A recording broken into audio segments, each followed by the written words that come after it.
Rapaziada, sejam bem-vindos a mais um vídeo aqui no canal. Eu sou o Sérgio Português e vocês estão no canal Paixão da Gama. Rapaziada, estamos de volta para mais um vídeo nessa segunda-feira, véspera de jogo importantíssimo para a temporada de 2025 do Vasco. Mas antes da gente trazer a arbitragem, escalação, tudo que possa estar envolvendo esse jogo decisivo para o Vasco, peço a você que está chegando agora no canal para dar uma moral, se inscreva aqui no canal, aperte o sininho de notificações para receber nossos vídeos futuros, deixe o seu like que é importante para estar divulgando esse vídeo e não deixe de comentar que é importante para o nosso canal, para a gente poder fazer aqui uma resenha, ter o feedback do que você está pensando desse jogo importante aí pela Copa do Brasil, valeu? Então vamos começar o vídeo falando de Vasco e Operário, jogo de volta, né, da terceira fase da Copa do Brasil, o jogo que vai ser realizado nessa terça-feira,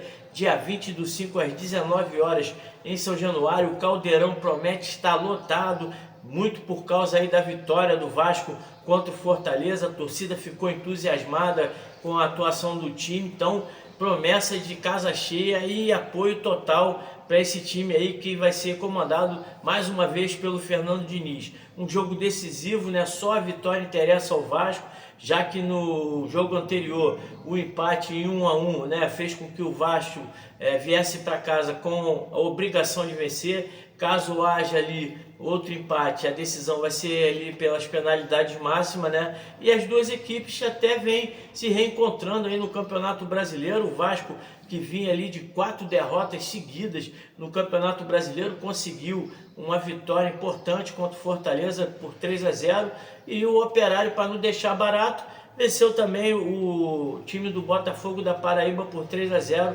pelo Campeonato Brasileiro da Série B. A transmissão dessa partida vai ficar por conta da Sport TV e também do Premier, e a arbitragem do árbitro Sálvio Pereira Sampaio, do Distrito Federal, auxiliados pela Leila Nayara Moreira da Cruz e o auxiliar 2 Daniel Henrique da Silva Andrade, todos do Distrito Federal. Já o VAR vai ficar por conta do Charlie Wendy Straumderhet, de Santa Catarina.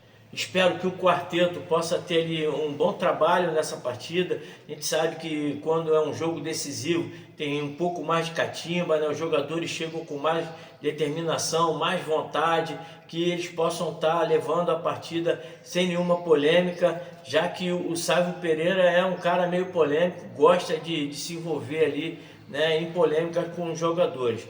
O retrospecto dessa partida foram apenas 5 jogos no Campeonato Brasileiro da Série B e também pela Copa do Brasil. O Vasco venceu ali 2 vezes, uma em casa e uma fora, um empate, né, no último jogo, e o Operário também 2 vitórias, uma dentro e uma fora. Como eu falei, o último confronto 1-1, né, foi com que o Vasco veio com essa obrigação de vencer esse jogo, né, dentro do Caldeirão, que com certeza vai estar lotado. Nos últimos 5 jogos pelo Campeonato Brasileiro, o Vasco vem atravessando ali uma maré muito ruim, né? O Vasco que vinha de 9 jogos sem vitórias, e no Brasileiro eram 4 derrotas e um empate.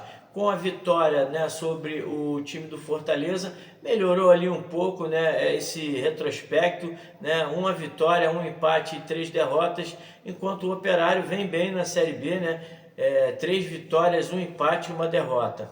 Com o resultado da última rodada, o Vasco ocupa ali a 13ª colocação com 10 pontos, né?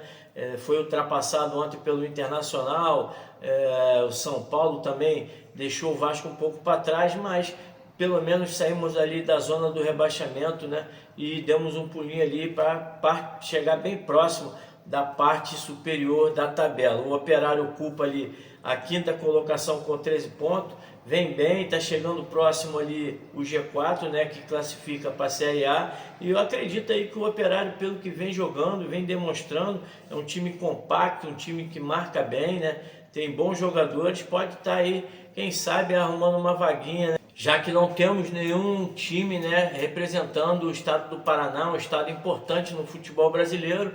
Então poderia ser aí, né, uma subida do Operário para dar aí uma moral para os paranaenses.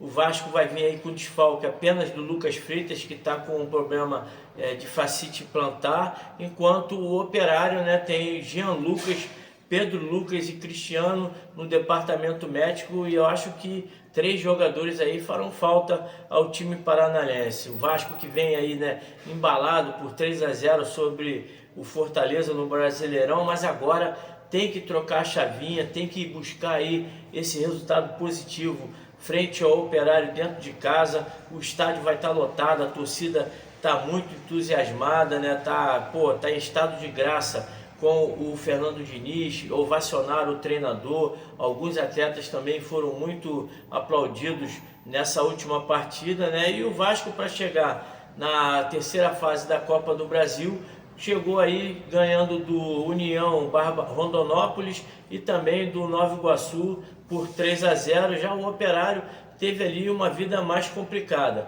No primeiro jogo houve ali um empate em 0-0 e acabou vencendo ali por 3-1 na disputa de pênalti. Na segunda fase pegou o Tombense, que é um time já melhorzinho, né, de Minas Gerais, venceu de 1-0 e teve esse empate aí que deixou o presidente do Operário entusiasmado.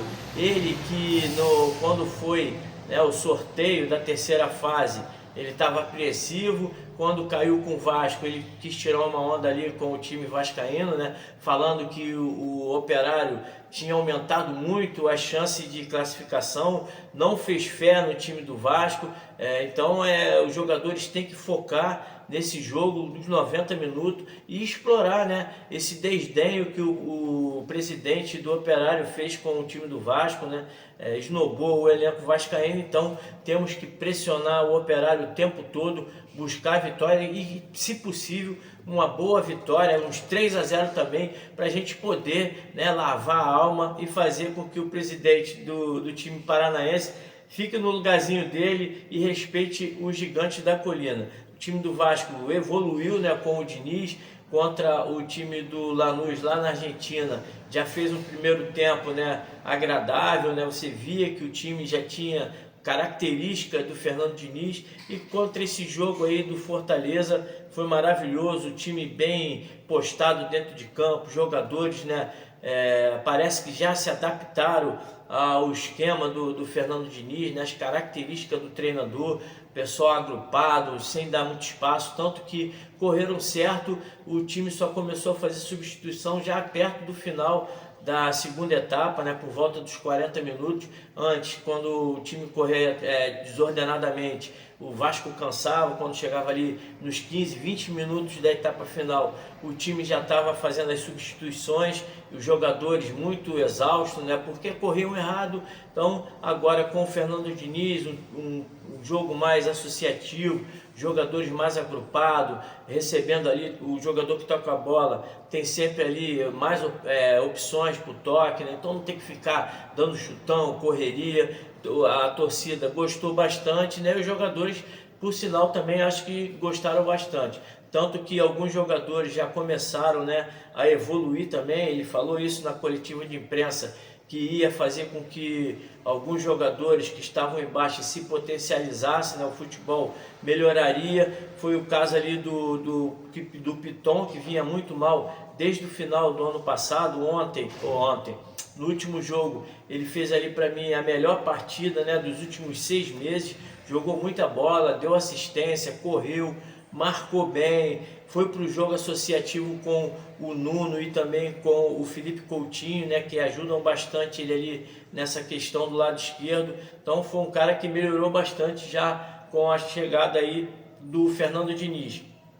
Coutinho também jogou bem, né, enquanto esteve em campo, fez aquela burrada lá de ser expulso, mas é um cara que vai também se potencializar, um cara que tem um bom toque de bola, sabe tocar rápido, tem boa visão de jogo, e isso vai ser muito explorado pelo Fernando Diniz. E o outro que, na minha opinião, foi um cara que mudou totalmente as suas características foi o Ryan. O Ryan, que foi cobrado o tempo que teve em campo, quase 80 minutos em campo, correu, disposição, passou por cima dos jogadores do Fortaleza, coisa que não é fácil. O Fortaleza é um time muito físico, né? Aquele time que tem muita disposição física, e o Ryan não tomou conhecimento dos zagueiros, foi muito cobrado na recomposição, recompôs bem. Então gostei muito da atuação do Ryan, e o Fernando Diniz prometeu que ia potencializar os jogadores e está demonstrando aí. A gente tem que ter um pouco mais de calma, apenas o segundo jogo, mas a expectativa de um bom trabalho é sempre melhor, né? Quando vem a vitória, e a gente vê aí que os jogadores estão evoluindo, estão se adaptando ali às características do treinador.